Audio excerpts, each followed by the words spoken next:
مدرسی چی وی آبادی دا زما د زړه ارمان دی چې سبق د قرآن وایي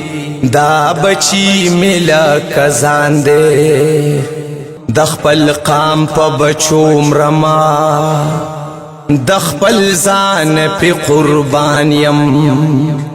دا غریبو د بے وسو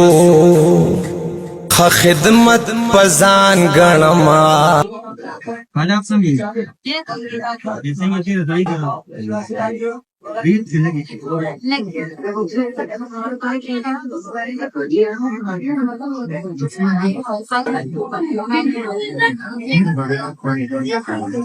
بسم الله الرحمن الرحيم السلام عليكم ورحمة الله وبركاته مرحبا بكم حضرات خدمت حاضر ما نو بختور مرحوم زیر حسن ناس الحمد لله دي ته وجه مرحوم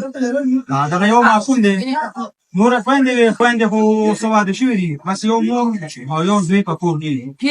نو ټول دې الحمدلله سنه په گزاره کې ما ټول په خپل باندې مسلوکان دي او کمزور دي په دا وجه باندې حالات ان سبا ډېر سیاست ګران دي او ډېر زیات سخت دي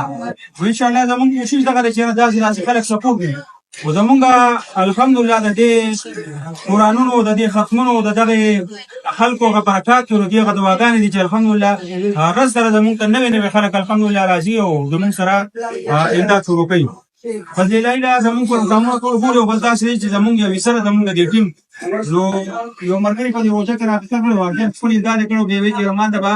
فینځو پورونه راکې چې زه هغه ته ماخانه وظیفه نه لرم نو هغه کې بیا الحمدلله نن 40000 روپۍ ورولېږلي د پنځو کورونو لپاره 8000 روپۍ میاشت د پنځو کورونو لپاره کومه پکې هغه خلک تیر کړو کوم چې پکې انتقالي ماشومان او چې راځي په کورونو کې ګټ سره دا دغه وایو الحمدلله دا ماشومان چې موږ دا یاسین خان مرحوم کو بیا په توسره د جاوید لرمن کو بیا ورسره پکې چې کوم دی نو دی خو د یوسف مرحوم کو بیا ورسره د بختور مرحوم کو دا وایي چې دا د ټول ګور سره یې ځان کې دوم دا 8000 روپۍ ماقانه به ان شاء الله تعالی دې راځي په دې کې به کوشش دا کوو چې ان شاء الله دواګانې به کوو په دې ماشومان هم سوال کوو چې دا چې څومره مسافر دي ټول الحمدلله چې الله پاک ټول ته مال خال ورکړي چې را هغه ته الله پاک دونه ورکړي چې را ان شاء الله تعالی چې موږ سره مزید زیات تعاون کوي او د دې خلکو سره موږ زیات تعاون شروع کوو دا ستاسو دا غي سره چې کوم دي اته یو 2 3 سلور کې نور پګه وو او اته یو 2 3 سلور نزو پګه وو او اته اصل کې ستاره چشمه ګډ وډي یو چشمو کې فرق ستان او دغه زمونږ دغه مسلمان نور د طرف ان شاء الله دغه وعده چې ان شاء الله تر کومه پورې دغه کار سمي په بار ملک مسافر دی او دې 500 کورونو ته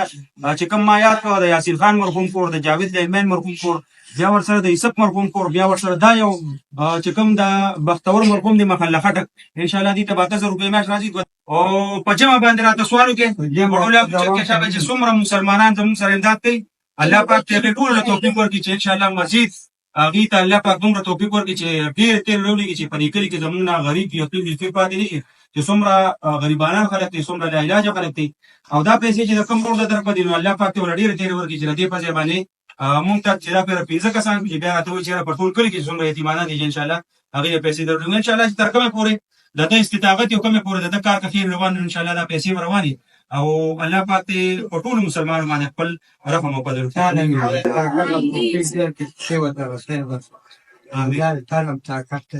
آمين زمونږه افتخار کړي په مینا خدمتونه زمونږه افتخار کړي په مینا خدمتونه تا کون